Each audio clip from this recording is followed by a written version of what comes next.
Well, just been soaking and scrubbing the parts a little bit. Just using my Scotch-Brite, soaking in mineral spirits, a little brass brush.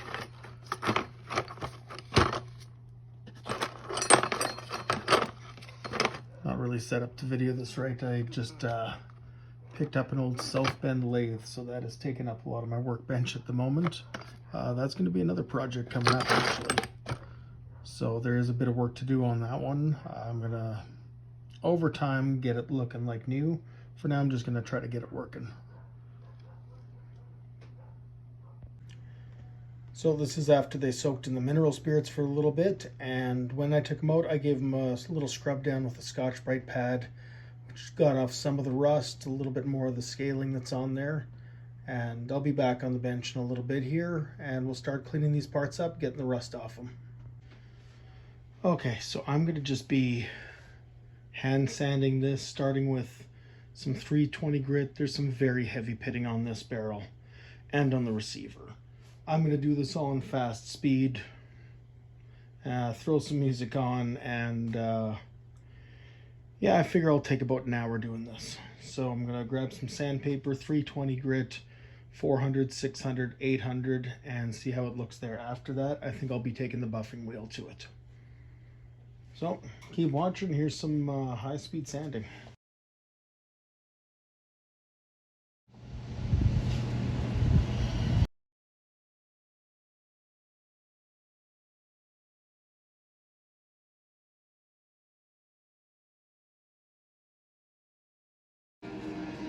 Let him in.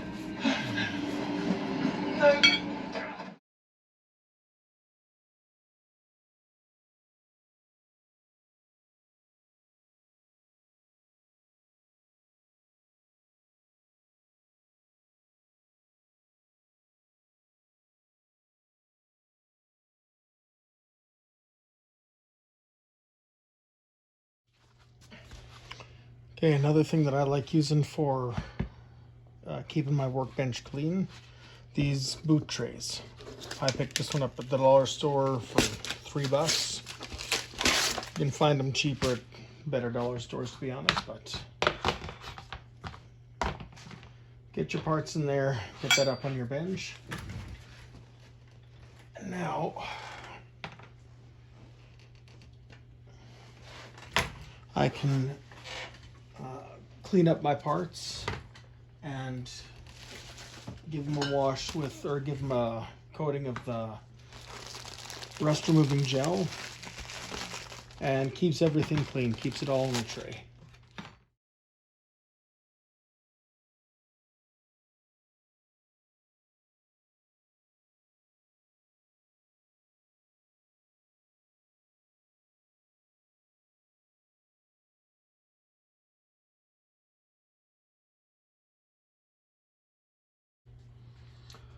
I'm sure I've said this before in other videos, but, and I'm not trying to knock anybody's channel, everybody has their preferences, but a lot of guys you'll see doing the electro cleaning, and it actually does make for a really good looking video. But you actually can weaken the metal, and I've seen guys using 12-volt battery chargers, which put out probably about 14 to 16 volts, and I would never fire that gun if it's been in there. When things are hardened and that, don't go messing around with them with electro cleaning or even hot bluing. There's times to do hot caustic bluing. There's times that the cold bluing is better. On a double barrel shotgun, never use hot caustic bluing, because the solder they use to hold the two barrels together melts close to the same temperature as you do hot caustic bluing, and you can weaken it or just destroy it completely. Something like this, you could do the hot oil bluing, but again, are you heating it up too much and taking the temper out of it? Do you know if you're annealing it? Do you know if you're hardening it? If you don't know what you're doing, go with the cold blue. You cannot go wrong with the cold blue. Worst you can do is the finish doesn't look as good or last as long. But I advise you stick with the cold blue unless you really look into the metallurgy behind the gun and what you may be doing to it by heating it up, either in the hot caustic or just the hot oil bluing. Another method of bluing that you can use on absolutely anything without damaging the steel is rust bluing, and that's the oldest type of bluing. And that would be get something like this, clean it all up, get it looking as shiny as possible, really polished, like I'm going to do anyways on this. And then you'd spray it down with something that's going to make it rust very quickly. So you could put vinegar on there that will help it rust. You can look up what will do it. Some guys use a mixture of peroxide and vinegar. Some guys will use salt water. Some guys, it depends what you're using. If you can get a chlorinated brake cleaner, because most brake cleaners are non-chlorinated. The chlorinated ones, things will flash rust with them. So, and then you just keep rusting it, and then you dunk it in boiling water, and that will change the red rust to black rust. And you do that over and over and over. And then once you take it out of the water, you clean it up with a Scotch-Brite, rust it up again, back in the water. And you do that, could be 10, 20 times to get the color you want from it. And it is a very durable finish, and it doesn't cost you a lot of money to do a finish like that. But I'm going to let this soak.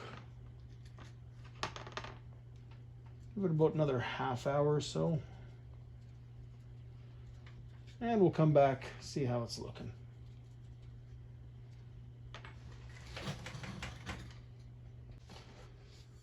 So this is after it's soaked in that rust removing gel, a couple of coats, and then just washed it up. Did a few little touch-ups I need to clean off better, but now I'm just going to be taking, let's see, I don't think I'm going to try to get all the pitting out of it because it's badly pitted. If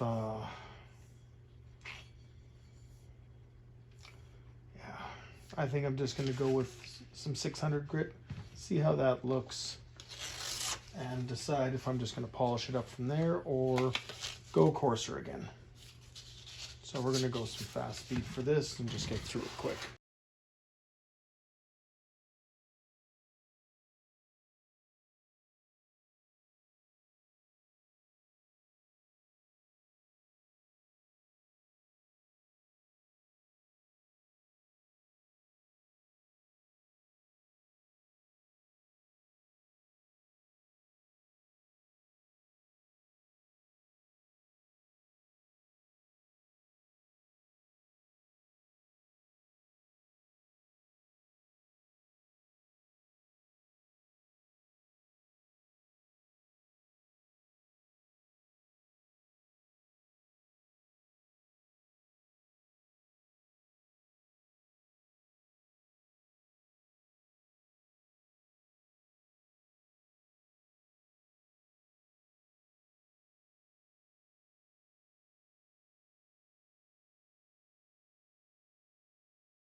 All right, well, after using the rust removing gel on this, cleaning it up just with hot soapy water, letting it dry, I did give it a coat of some WD-40 to sit overnight so it doesn't just flash rust. Got that wiped off, and for a few spots, I even, where is it now? So it's it's still noticeable, but there was some pretty noticeable heavy pitting there. So I hit that with a metal file and just very light, and keep turning the barrel so you don't end up with a flat spot. So always keep that barrel moving. And then I started off at 100 grit, 120, 200, what the heck was it? 320, I think, 400, and now I'm into the 6 and 800. If you see the high shine here, I threw some buffing wheels onto my bench grinder. I don't have a variable speed polisher, which I would like to have, But I'll show you in another video. I took a power bar, a dimmer switch, wired them together, and I've got a multi-plug speed controller. I'll show you how I did that. But yeah, just started polishing here. You can see we've got some pretty good shine to it, but this part has only gone as high as 400 grit. So I decided to stop the polishing. It is pretty good, but it's not as good as I think I could make it with just a little bit more effort. So I'm going to use some 600 and some 800, get it as shiny as I can, and then we're going to use the different polishing rouges.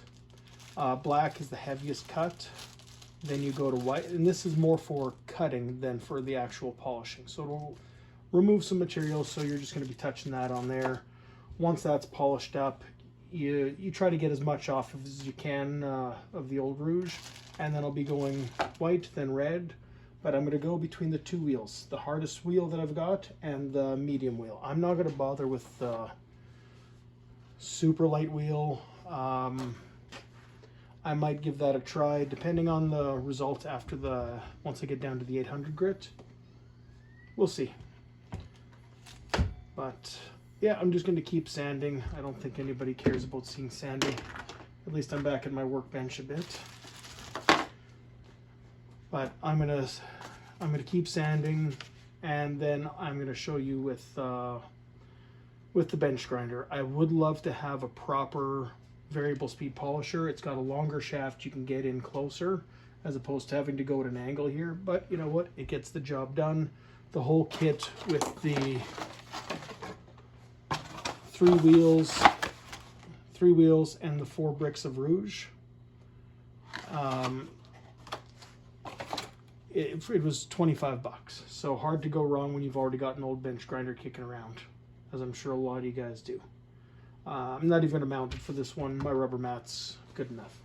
But yeah, we'll do a bit of sanding, and then we'll come back for the polishing with this, with my variable speed plug.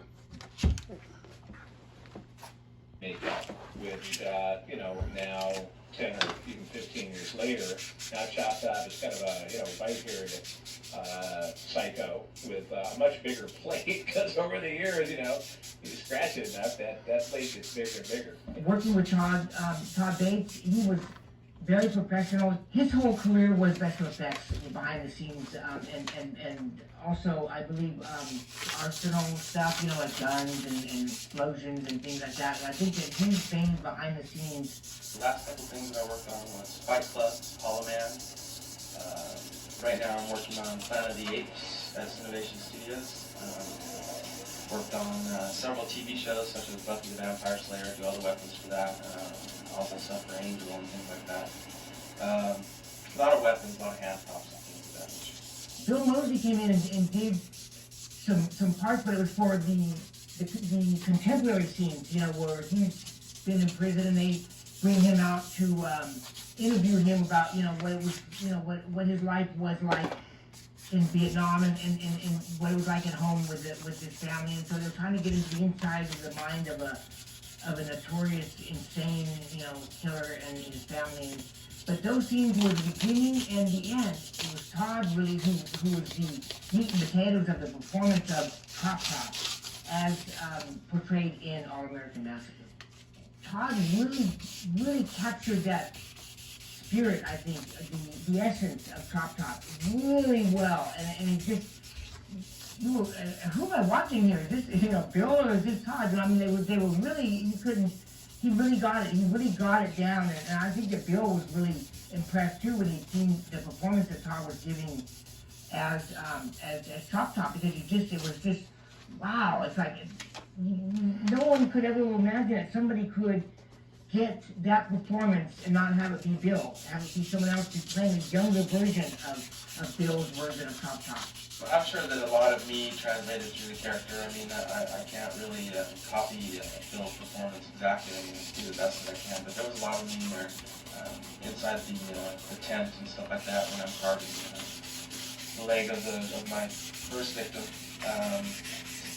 That was a lot of me, you know, a lot of the facial expressions and stuff that are definitely in crazy mode.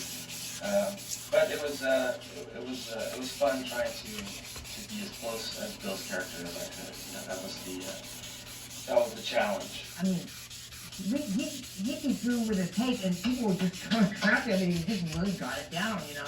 Quite impressive.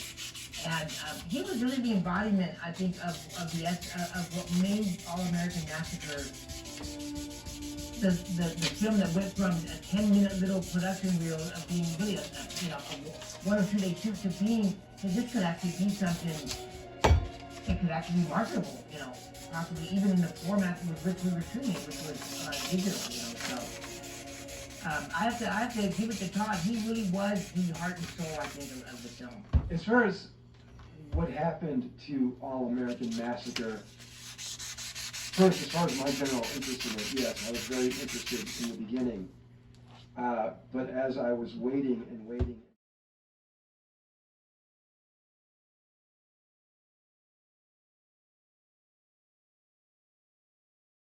I'm going to start off here with my black. Make sure you got your goggles on for this. Load it up a bit.